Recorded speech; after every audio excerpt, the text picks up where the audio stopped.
ಹಿಂದೆ ಆದದ್ರ ಬಗ್ಗೆ ತಲೆ ಕೆಡಿಸ್ಕೊಳ್ಳೋದೇನೆ ಮುಂದೆ ಏನ್ ಮಾಡಬೇಕು ಅನ್ನೋದ್ರ ಬಗ್ಗೆ ಕಲ್ಪನೆ ಇಟ್ಕೊಂಡು ಚೆನ್ನಾಗಿ ಕೆಲಸ ಮಾಡೋಣ. ಯಾವುದೋ ಒಂದು ಪರೀಕ್ಷೆಯಲ್ಲಿ ನಾನು ಫೇಲ್ ಆಗಿರಬಹುದು, ಜೀವನದಲ್ಲಿ ಅಲ್ಲ. ಜೀವನದಲ್ಲಿ ಸಾವಿರಾರು ಪರೀಕ್ಷೆಗಳು ಬರ್ತವೆ, ಒಂದರಲ್ಲಿ ಹೋದ್ರೆ ಏನು ತೊಂದರೆ ಇಲ್ಲ. ನನ್ನ ಭವಿಷ್ಯ ಯಾರ ಕೈಯಲ್ಲಿದೆ? ಈ ಪರೀಕ್ಷೆಯಲ್ಲಿ ಇದೆಯಾ, ಎಲ್ಲಿದೆಯಾ ನನ್ನ ಭವಿಷ್ಯ ಎಲ್ಲಿದೆ ಅಂತ ಪ್ರಶ್ನೆ ಬರ್ತದೆ. ನಿಮ್ಗೊಂದು ಸಣ್ಣ ಘಟನೆ ಹೇಳ್ಬೇಕು. ಅಥೆನ್ಸ್ ನಗರದಲ್ಲಿ ಒಬ್ಬ ಪುಟ್ಟ ಹುಡುಗ, 7-8 ವರ್ಷ ಹುಡುಗ ರಸ್ತೆಯಲ್ಲಿ ನಡ್ಕೊಂಡು ಹೋಗ್ತಾ ಇದ್ದಾನೆ. ನಡ್ಕೊಂಡು ಹೋಗಾಗ ನೋಡಿದ ರಸ್ತೆ ಪಕ್ಕದಲ್ಲಿ ಒಂದು ಉದ್ದವಾದ ಕ್ಯೂ ಇದೆ. ಸುಮಾರು ಜನ ನಿಂತ್ಕೊಂಡಿದ್ದಾರೆ, ಒಬ್ರು ಹಿಂದೆ ಒಬ್ರು. ಇವನ್ ಕೇಳಿದ, ಕ್ಯೂ ಎದಕ್ಕಿದು ಅಂತ ಕ್ಯೂದಲ್ಲಿ ನಿಂತವ್ರಿಗೆ ಕೇಳಿದ.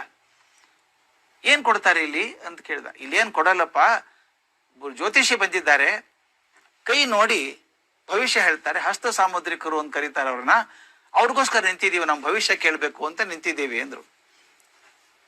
ಆ ಹುಡುಗಂದ ನಾನು ನಿಂತ್ಕೋತೀನಿ ಹಾಗಾದ್ರೆ ಅಂದ. ಅವ್ರು ದೊಡ್ಡವ್ರು ಹೇಳಿದ್ರು, ಬೇಡಪ್ಪ ಸಣ್ಣ ಹುಡುಗ ನೀನು, ದೊಡ್ಡವನಾಗು ಆಮೇಲೆ ಭವಿಷ್ಯ ಕೇಳು.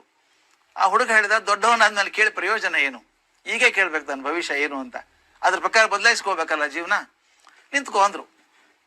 1.5 ಗಂಟೆ ನಿಂತ್ಕೊಂಡ ಕ್ಯೂ. ಒಬ್ಬೊಬ್ಬರವ್ರು ಹೋಗ್ತಾ ಇದ್ರು. ಕೊನೆಗೆ ಇವನ್ ಪಾಳಿ ಬಂತು. ನಿಮ್ ಕಣ್ಮುಂದ್ ಚಿತ್ರ ಬರ್ಬೇಕು ಮಕ್ಕಳೇ. ಅದು ಹಸ್ತ ಸಮುದ್ರಿಕ ಮುಂದೆ ಕೂತಿದ್ದಾನೆ. ಈ ಪುಟ್ಟ ಮಗು ಕೈ ಚಾಚಿದ ಹೆಂಗೆ.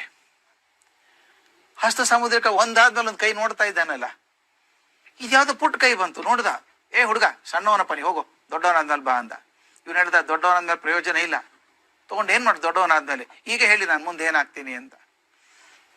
ಹಸ್ತ ಸಮುದ್ರಿಕ ಕೈ ನೋಡಿದ, ಆಶ್ಚರ್ಯ ಆಯ್ತು. ಆ ಕೈಗೆಲ್ಲ ಪುಡಿ ಹಚ್ಚಿದ, ಎಲ್ಲ ಚೆನ್ನಾಗಿ ಕಾಣಿಸ್ಲಿ ಅಂತ ದಿಟ್ಟಿಸಿ ನೋಡ್ತಾ ಇದ್ದ. 5 ನಿಮಿಷ ನೋಡಿದ. ಆ ಹುಡುಗನಿಗೆ ಹೇಳ್ದ, ಏನ್ ಕೈಯೋ ಹುಡುಗ ನಿಂದು, ಇಂಥ ಕೈ ನೋಡಿಲ್ಲಪ್ಪ ಇದುವರೆಗೂ ನನ್ನ ಜೀವನದಲ್ಲಿ, ಅದ್ಭುತವಾದ ಕೈ ಇದು, ಕೈ ಚಕ್ರವರ್ತಿ ಕೈಯೋ ಇದು, ಚಕ್ರವರ್ತಿ ಆಗ್ಬೇಕಾದ ಹುಡುಗ ನೀನು. ಆದ್ರೆ ಏನ್ ಮಾಡೋದು, ಇದು ಒಂದು ಗೆರೆ ಇಲ್ಲ ನೋಡಿ ನಿನಗೆ, ಇದೊಂದು ಗೆರೆ ಇದ್ರೆ ನೀನು ಖಂಡಿತ ಚಕ್ರವರ್ತಿನೇ ಆಗ್ಬೇಕು, ಬೇರೆ ದಾರಿ ಇಲ್ಲ ನಿನಗೆ. ಆದ್ರೆ ಏನ್ ಮಾಡೋದ, ಗೆರೆ ಇಲ್ಲಲ್ಲ, ನೀನ್ ದೈವ ಇಲ್ಲ ಅಂದ. ಆ ಹುಡುಗ ಚಕ್ ಅಂತ ಎದ್ದು ನಿಂತ್ಕೊಂಡ. ಆ ಜ್ಯೋತಿಷಿ ನೋಡ್ತಿರೋ ಹಾಗೆ ಜೇಬಿನಿಂದ ಒಂದು ಹರಿತವಾದ ಚಾಕು ತೆಗೆದ. ಎಲ್ಲಿ ಬೇಕು ಹೇಳಿ ಗೆರೆ ಅಂದ. ಎಲ್ಲಿ ಬೇಕು ಗೆರೆ, ಇಲ್ಲ ಅಂತ ಕರ್ರಂತ ಕೊರ್ಕೊಂಡ್ಬಿಟ್ಟ ಕೈಗೆ. ಚಿಲ್ ಅಂತ ರಕ್ತ ಸಿಮ್ತು. ಜ್ಯೋತಿಷಿ ಗಾಬರಿಯಾಗಿ ಬಾಯಿ ತೆಗೆದು ನೋಡ್ತಾ ಇದ್ದಾನೆ. ಕೈಯಿಂದ ರಕ್ತ ತೊಟ್ಟಿಗ್ತಾ ಇದೆ, ಆ ಚಾಕುದಿಂದ ರಕ್ತ ತೊಟ್ಟಿಗ್ತಾ ಇದೆ, ಆದ್ರೆ ಹುಡುಗನ ಕಣ್ಣಲ್ಲಿ ಮಿಂಚು ಕಮ್ಮಿ ಆಗಿಲ್ಲ. ಅದನ್ನ ನೋಡಿ ಜ್ಯೋತಿಷಿ ಹೇಳಿದ್ದಂತೆ, ಮಾರಾಯ ನಿನ್ನ ಮನಸ್ಸಲ್ಲಿ ಆ ಗಟ್ಟಿ ತೀರ್ಮಾನ ಇದ್ರೆ, ಛಲ ಇದ್ರೆ, ನೀನು ಯಾವ ಗೆರೆನೂ ಬೇಕಾಗಿಲ್ಲ, ಚಕ್ರವರ್ತಿ ಆಗ್ತಿ ಹೋಗು ಅಂದ. ಆ ಹುಡುಗ ಮುಂದೆ ಬೆಳೆದು ಅಲೆಕ್ಸಾಂಡರ್ ದ ಗ್ರೇಟ್ ಅಂತ ಅದ. ತಾವು ಕೇಳಿದ್ದೀರಿ, 36ನೇ ವಯಸ್ಸಿಗೆ ಅರ್ಧ ಪ್ರಪಂಚವನ್ನೇ ಗೆದ್ದಂತ ಅಲೆಕ್ಸಾಂಡರ್ ಗ್ರೇಟನ್ ಕಥೆ ಇದು. ಕೈಯಲ್ಲಿ ಗೆರೆ ಮುಖ್ಯ ಅಲ್ಲ, ಮನಸ್ಸಿನಲ್ಲಿರುವಂತಹ ನಂಬಿಕೆ, ಶ್ರದ್ಧೆ ಮುಖ್ಯ. ನಿಮ್ಮ ಮನಸ್ಸಿನಲ್ಲಿ ಶ್ರದ್ಧೆ ಇದೆಯಾ, ಕಟ್ಟಿ ಚೆನ್ನಾಗಿ ಮಾಡ್ಬೇಕು ಅಂತಿದೆಯಾ, ನೀವು ಪ್ರಯತ್ನ ಮಾಡಿ. ನಿಮ್ಗೆ ಆಗದೆ ಇರುವಂತಹದ್ದು ಯಾವುದೂ ಇಲ್ಲ, ಖಂಡಿತವಾಗಿಲ್ಲ. ತಾವೆಲ್ಲ ದಯವಿಟ್ಟು ಮಕ್ಕಳು ಶಿಕ್ಷಕರು ಸಹಾಯ ಮಾಡ್ಬೇಕು ಅದಕ್ಕೆ. ಅಬ್ರಹಾಂ ಲಿಂಕನ್ ಜೀವನ ಚರಿತ್ರೆ ಹೇಳ್ಕೊಡ್ಬೇಕು ಮಕ್ಕಳಿಗೆ. ಕುರಿ ಕಾಯೋ ಹುಡುಗ ನಿಂತ್ಕೊಂಡವನು, ಶಾಲೆಗೆ ಹೋಗ್ಲಿಲ್ಲ. ಯಾವುದೋ ಒಂದು ಕೋರ್ಟ್ ಕೇಸ್ ನಡೀತಾ ಇತ್ತು, ಹೋಗಿ ನಿಂತ್ಕೊಂಡ್ಬಿಟ್ಟ, ಕೇಳ್ತಾ ಇದ್ದು ನಿಂತ್ಕೊಂಡ. ಆ ವಕೀಲ ವಾದ ವಿವಾದ ಮಾಡೋದು ನೋಡ್ಕೊಂಡ. ಅವನಿಗೆ ಹೇಗೆ ನಡ್ಕೋಬೇಕು ಅಂತ ಗೊತ್ತಿಲ್ಲ. ಏನ್ ಚೆನ್ನಾಗಿ ಮಾತಾಡ್ತೀವ ನೀನು ಅಂದ್ಬಿಟ್ಟ ಕೋರ್ಟಲ್ಲಿ. ಜಡ್ಜ್ ಹೊರಗೆ ಹಾಕ್ರಿ, ಇವನ್ನ ಮಾತಾಡಕ್ ಬರಲ್ಲ ಇವನಿಗೆ ಅಂದ. ಎಷ್ಟು ಸಲ ಜೀವನದಲ್ಲಿ ಫೇಲ್ ಆಗ್ತದೆ ಗೊತ್ತಾ ಅಬ್ರಹಾಂ ಲಿಂಕನ್. ಪ್ರತಿಯೊಂದು ಪ್ರಯತ್ನ ಮಾಡಿದಾಗ ಫೇಲ್ ಆದದ್ದೇ. ಆದ್ರೆ ಕೊನೆಗೊಂದು ಪ್ರೆಸಿಡೆನ್ಷಿಯಲ್ ಇಲೆಕ್ಷನ್, ಅಮೆರಿಕದ ರಾಷ್ಟ್ರಪತಿ ಹುದ್ದೆಗೆ ಇಲೆಕ್ಷನ್ ನಲ್ಲಿ ಗೆದ್ದು ಬಿಟ್ಟು ಪ್ರಪಂಚದ ಅತ್ಯಂತ ಶ್ರೇಷ್ಠ ರಾಷ್ಟ್ರಪತಿಗಳಲ್ಲಿ ಒಬ್ಬರಾಗಿ ಹೋದ್ರಲ್ಲ ಅಬ್ರಹಾಂ ಲಿಂಕನ್. ನೆನೆಸ್ಕೋಬೇಕು ನೀವು. ಅದರಿಂದ ಒಂದು ಸೋಲಲ್ಲ, ಸೋತಾಗ ಮನಸ್ಸನ್ನು ಕುಗ್ಗಿಸ್ಕೊಳ್ಳೋದು ಸೋಲು. ಚಿಂತೆ ಮಾಡಬೇಡಿ, ತಯಾರಿ ಮಾಡ್ಕೊಳ್ಳಿ. ಹೇಗಾದ್ರೂ ಓದಿದ್ದೀರಿ, ಈಗ ನಿಮ್ಗೆ ಸಮಯ ಸಿಕ್ಕಿದೆ ಚೆನ್ನಾಗಿ ಓದ್ಕೊಳ್ಳೋಕೆ. ಯಾವ ವಿಷಯ ಚೆನ್ನಾಗಿ ಓದ್ಕೊಂಡಿಲ್ಲ, ಅರ್ಥ ಆಗಿಲ್ಲ ಅನ್ನೋದನ್ನ ಶಿಕ್ಷಕರ ಹತ್ರ ಕೂತ್ಕೊಂಡು ಕಲ್ಕೊಳ್ಳಿ. ಚೆನ್ನಾಗಿ ಓದಿ ಗಟ್ಟಿ ಮನಸ್ಸು ಮಾಡ್ಕೊಳ್ಳಿ. ಒಂದು ಪ್ರಶ್ನೆ ಕೇಳ್ಬೇಕು ಮಕ್ಕಳೇನ ಎಲ್ಲಾರ್ಗು, ಇದು ಯಾರ ಜೀವನ? ಜೀವನ ಯಾರ್ದು? ನಿಮ್ಮ ತಾನೇ? ಹೌದು. ಸ್ವಂತದ್ದೋ ಬಾಡಿಗೆದೋ? ಸ್ವಂತದ ತಾನೇ ಜೀವನ. ಅದನ್ನು ಹುಷಾರಾಗಿರ್ಬೇಕಪ್ಪ ನಾವು. ನಮ್ಮ ಸ್ವಂತದ ಮನೆ ಅಂದ್ರೆ ಏನ್ ಮಾಡ್ತೀವಿ ಗೊತ್ತಾ? ಒಳ್ಳೆ ಬಣ್ಣ ಹಚ್ತೀವಿ, ಒಳ್ಳೆ ಚಿತ್ರ ಹಾಕ್ತೀವಿ ಮನೆಯಲ್ಲಿ ಒಂದು ಚೂರು ಕಸ ಇಡಲ್ಲ, ತೆಗೆದು ಹೊರಗೆ ಹಾಕ್ತೀವಿ ಅಲ್ವಾ? ಇದು ನಿಮ್ಮ ಜೀವನ ಅಂದ್ರೆ ಅದನ್ನು ಹಾಗೆ ಇಟ್ಕೋಬೇಕಲ್ವಾ? ಚಂದ ಇಟ್ಕೋಬೇಕು.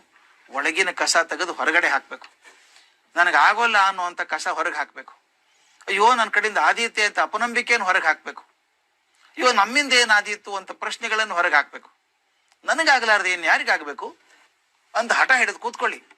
ಯಾಕಾಗಲ್ಲ ನೋಡೋಣ. ದಯವಿಟ್ಟು ಈ ಇರೋ ಸಮಯವನ್ನ, ಪ್ರತಿ ಕ್ಷಣವನ್ನ ಚೆನ್ನಾಗಿ ಬಳಸಬೇಕು. ನಾನು 3 ವಿಷಯಗಳನ್ನ ನಿಮ್ಗೆ ಹೇಳೋಕೆ ಇಷ್ಟಪಡ್ತೇನೆ. ಯಾವತ್ತಿಗೂ ಮನಸ್ಸಲ್ಲಿ ಸೋಲು ಬರಬಾರ್ದು. ಮನಸ್ಸಲ್ಲಿ ಅಯ್ಯೋ ನಮ್ಮ ಕಡೆಯಿಂದ ಏನಾಗುತ್ತೆ, ಅಯ್ಯೋ ನಮ್ಮ ಕಡೆಯಿಂದ ಏನಾಗುತ್ತೆ, ನಾವೆಲ್ಲ ಪಾಪ ಕಷ್ಟದಲ್ಲಿ ಇದ್ದವರು, ನಮಗೆಲ್ಲ ಅವಕಾಶಗಳಿಲ್ಲ ಅನ್ಬೇಡಿ. ದಯವಿಟ್ಟು ಅವಕಾಶಗಳು ಯಾರಿಗೂ ವಿಶೇಷವಾಗಿ ಇರೋದಿಲ್ಲ. ಯಾರು ತಟ್ಟೆಯಲ್ಲಿ ಹಾಕಿಕೊಡಲ್ಲ ಅವಕಾಶ ತಗೊಳ್ಳಿ ಅವಕಾಶ ತಗೊಳ್ಳಿ ಅಂತ. ನಾನು ಹಿಡ್ಕೊಂಡ್ಬರ್ಬೇಕು ಅವಕಾಶಗಳನ್ನ. ಒಬ್ಬ ಹುಡುಗನ ಬಗ್ಗೆ ಹೇಳ್ಬೇಕು ನಿಮಗೆ. ಕೇರಳದಲ್ಲಿ ಆ ಹುಡುಗನಿಗೆ ಬಡತನ ಅಂದ್ರೆ ನಂಬೋಕ್ ಸಾಧ್ಯ ಇಲ್ಲದಷ್ಟು ಬಡತನ. ತಂದೆ ಇಲ್ಲ, ತಾಯಿಗೆ ಯಾವಾಗಲೂ ಅನಾರೋಗ್ಯ ಹೇಳೋಕ್ಕಾಗಲ್ಲ. ಆ ಹುಡುಗ ಶಾಲೆಗೆ ಬರಬೇಕು.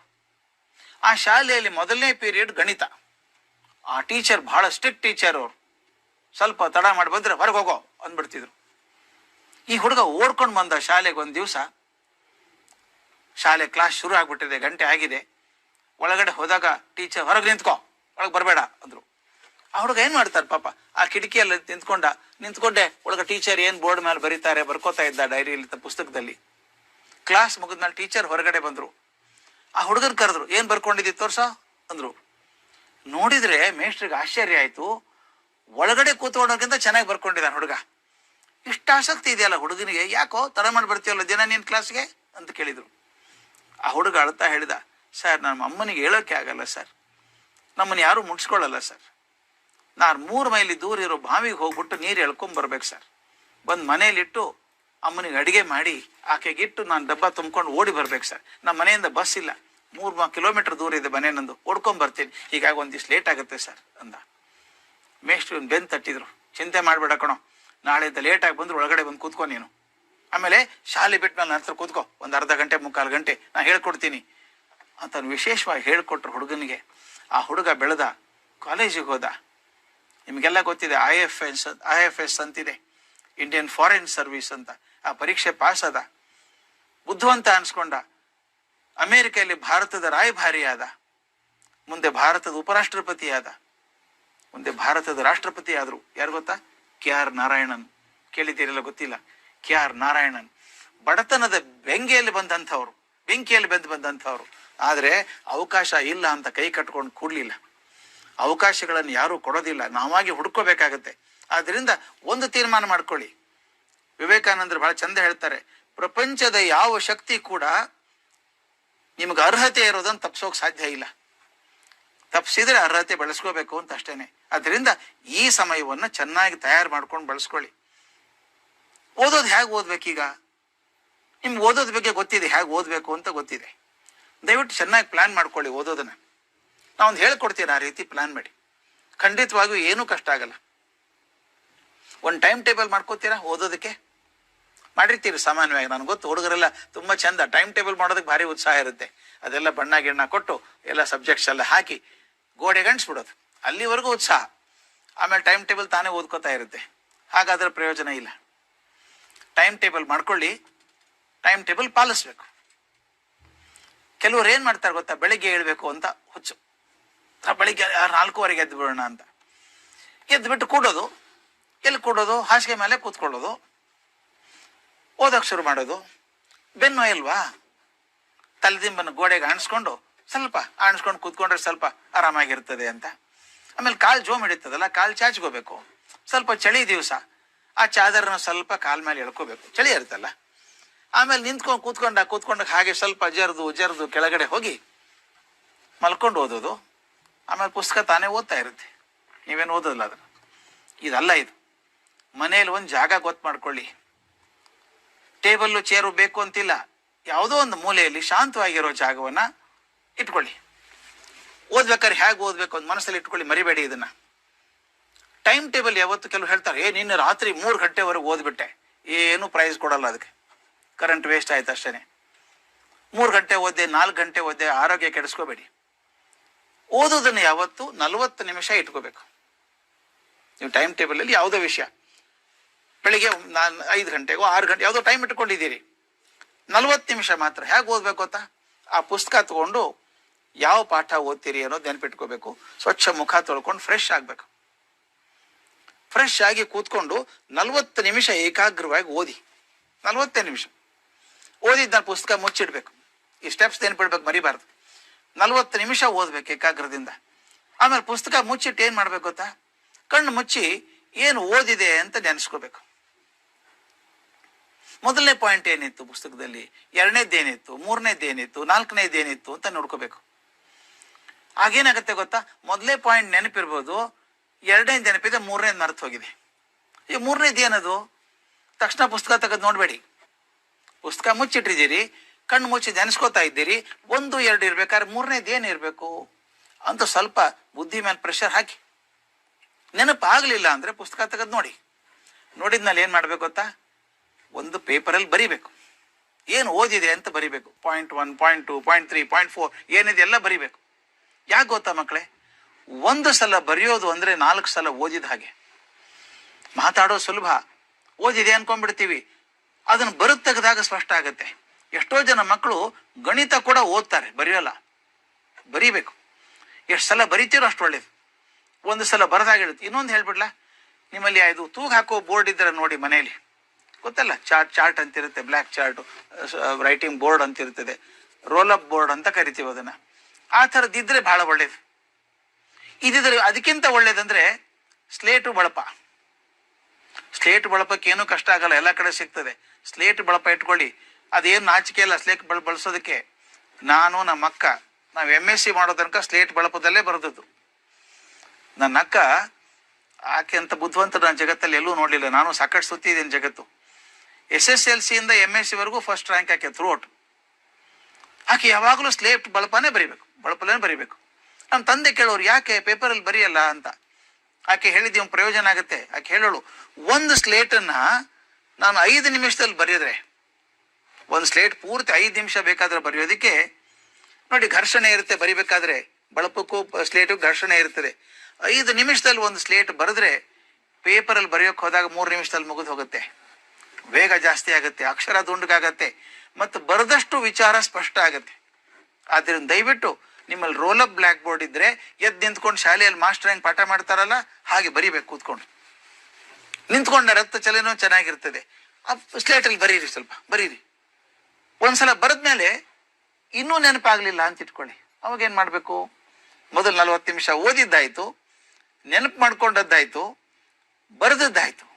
ಇನ್ನೂ ನೆನಪುಳಿಲಿಲ್ಲ ಅಂದ್ರೆ ಏನ್ ಮಾಡ್ಬೇಕು ಗೊತ್ತಾ, ನಿನ್ನ ಸ್ನೇಹಿತ ಯಾರು ಇರ್ತಾರೆ, ಸ್ನೇಹಿತೆ ಇರ್ತಾಳೆ, ಆಕೆ ಹೇಳ್ಬೇಕು, ನೋಡಮ್ಮ ನೀ ಈ ವಿಷಯ ಓದ್ಕೊಂಬ, ನಾ ಈ ವಿಷಯ ಓದ್ಕೊಂಡ್ ಬರ್ತೀನಿ, ನಾಳೆ ಜನಕ್ಕೆ ಹೇಳ್ತೀನಿ.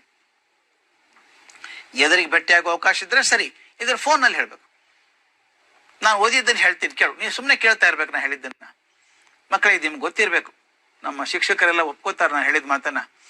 ನಾವೆಲ್ಲ ಶಿಕ್ಷಕರಿಗೆ ವಿಷಯ ನಿಜವಾಗ್ಲಿ ಅರ್ಥ ಆದದ್ದು ನಾವು ಪಾಠ ಮಾಡಿದಾಗ, ಓದಿದಾಗ ಅಲ್ಲ. ಪಾಠ ಮಾಡಿದಾಗೆ ವಿಷಯ ಅರ್ಥ ಆದದ್ದು. ಯಾಕಂದ್ರೆ ನಾನು ಹೇಳ್ಬೇಕಲ್ಲ, ಪಾಠ ಮಾಡ್ಬೇಕಾದ್ರೆ ತಿಳ್ಕೊಂಡು ಹೇಳ್ಬೇಕಾಗತ್ತೆ. ಅದರಿಂದ ಯಾವ ವಿಷಯ ನಿಮಗೆ ಅರ್ಥ ಆಗಿಲ್ಲ ಅಂತ ಅನಿಸ್ತೋ ಅದನ್ನ ಒಂದ್ಸಲ ನಿಮ್ಮ ಸ್ನೇಹಿತರಿಗೆ ಹಂಚ್ಕೊಂಡ್ಬಿಡಿ, ಮರೆಯಲ್ಲ. ನಿಮ್ಗಾಗಿದೆ, ನೆನಪಿದ್ಯಾ, ಯಾರೋ ಒಂದು ಜೋಕ್ ಹೇಳ್ತಾರೆ, ಜೋರ ನಕ್ ಬಿಡ್ತೀರಿ, ಮುಂದೆ ಒಂದು ಮರ್ತು ಹೋಗ್ಬಿಡುತ್ತೆ. 2 ವರ್ಷ ಇನ್ನೊಬ್ರು ಹೇಳಿದ, ಗೊತ್ತಿತ್ತು ನಾನು ಕೇಳಿದ್ದೆ ಇದನ್ನ ಅಂತೀವಿ, ಅದು ಮರ್ತು ಹೋಗಿರುತ್ತೆ. ನಿಮ್ಮದಾಗ್ಬೇಕಾದ್ರೆ ಏನ್ ಮಾಡ್ಬೇಕು ಗೊತ್ತಾ, ಆ ಜೋಕ್ ಕೇಳಿದ ತಕ್ಷಣ ಇನ್ನೊಬ್ರಿಗೆ ಹೇಳ್ಬಿಡ್ಬೇಕು, ಅವಾಗ ಮರೆಯೋದೇ ಇಲ್ಲ. ಅದು ಕಲಿಸೋದು ಕಲಿಯುವ ದೊಡ್ಡ ಹಂತ. ಅದು ಕಲಿಕೆ ದೊಡ್ಡ ಹಂತ ಅಂದ್ರೆ ಕಲಿಸೋದು. ಅದರಿಂದ ದಯವಿಟ್ಟು ನಿಮ್ಮ ಸ್ನೇಹಿತರಿಗೆ ಹಂಚ್ಕೊಂಡ್ಬಿಡಿ ಏನು ಓದಿದ್ದೀರಿ ಅಂತ, ಅವಾಗ ಮರೆಯಲ್ಲ. ಪರೀಕ್ಷೆಕ್ಕಿಂತ ಮೊದಲು ಹೋಗುವಾಗ ಕೆಲವ್ರು ಏನ್ ಮಾಡ್ತಾರೆ ಗೊತ್ತಾ, ಪರೀಕ್ಷೆ ಹಾಲಿಗೆ ಹೋಗೋ ತನಕ ಓದ್ತಾ ಇರೋದು, ಬೆಂಚ್ ಮೇಲೆ ಕೂಡೋ ತನಕ. ಅದೇನು ಪ್ರಯೋಜನ ಇಲ್ಲ. ಅದು ಒಂದು ಸಲ ಕಣ್ಣು ಮುಂದೆ ನೀವು ಸಿನಿಮಾ ನೋಡಿ ಬರ್ತೀರಪ್ಪ, ಸಿನಿಮಾ ನೋಡಿ ಮನೆಗೆ ಹೋಗ್ಬೇಕಾದ್ರೆ 3 ತಾಸಿನ ಸಿನಿಮಾ ಕಣ್ಣು ಮುಂದೆ ಬಂದು ಹೋಗಲ್ವಾ, ಇಡೀ ಸಿನಿಮಾ 10 ನಿಮಿಷದಲ್ಲಿ ಬಂದು ಹೋಗಲ್ವಾ. ಹಾಗೆ ಓದಿದ್ದನ್ನೆಲ್ಲ ಮೆಲಕ್ ಹಾಕ್ಬೇಕು, ಆದಷ್ಟು ಬರೆದು ತೆಗಿಬೇಕು. ಇನ್ನೊಂದು ಕ್ವಶನ್ ಪೇಪರ್ ಇಟ್ಕೊಳ್ಳಿ, ಹೋದ್ ಸಲ ಯಾವ ಕ್ವಶನ್ ಬಂತು, ಯಾವ್ದು ಬಂತು ಚಾಪ್ಟರ್ ಅಲ್ಲಿ, ಯಾವ್ದು ಬರಲಿಲ್ಲ. ನಿಮಗೆಲ್ಲ ಬ್ಲೂ ಪ್ರಿಂಟ್ ಹೇಳಿಕೊಟ್ಟಿದ್ದಾರೆ ಟೀಚರ್ಸ್. ಬ್ಲೂ ಪ್ರಿಂಟ್ ಅಂದ್ರೆ ಯಾವ ಚಾಪ್ಟರ್ದಿಂದ ಎಷ್ಟು ಮಾರ್ಕ್ಸ್ ಏನ್ ಪ್ರಶ್ನೆ ಬರುತ್ತೆ ಅಂತ ಗೊತ್ತಿದೆ ನಿಮಗೆ. ಆದ್ದರಿಂದ ಯಾವ ಚಾಪ್ಟರ್ದಿಂದ ಬಹಳ ಮುಖ್ಯವಾದ ಪ್ರಶ್ನೆಗಳು ಬರ್ತಾವೋ ಅದನ್ನು ದಯವಿಟ್ಟು ಮರಿಬೇಡಿ. ಇನ್ನೊಂದಂತ ಹೇಳ್ತೀನಿ, ಇದಾದ್ಮೇಲೆ ಪರೀಕ್ಷೆಗೆ ತಯಾರಿ ಆದ್ರಿ, ಚೆನ್ನಾಗಿ ಓದ್ಕೊಂಡಿದ್ದೀರಿ, ಮತ್ತೆ ಇನ್ನೊಂದು ಯಾವ್ದು ಅರ್ಥವೇ ಆಗಿಲ್ಲೋ ಅಂತಿದೆಯೋ ಅದನ್ನ ಕಡೆಗೆ ಬಾಯ್ಪಾಟ್ ಮಾಡ್ಕೊಳಕ್ ಹೋಗ್ಬೇಡಿ.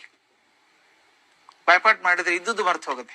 ಯಾವುದು ಸ್ಪಷ್ಟ ಆಗಿದೆಯೋ ತಲೆಗೆ ಅದು ಇಟ್ಕೊಂಡು ಹೋಗಿ ಪರೀಕ್ಷೆಗೆ.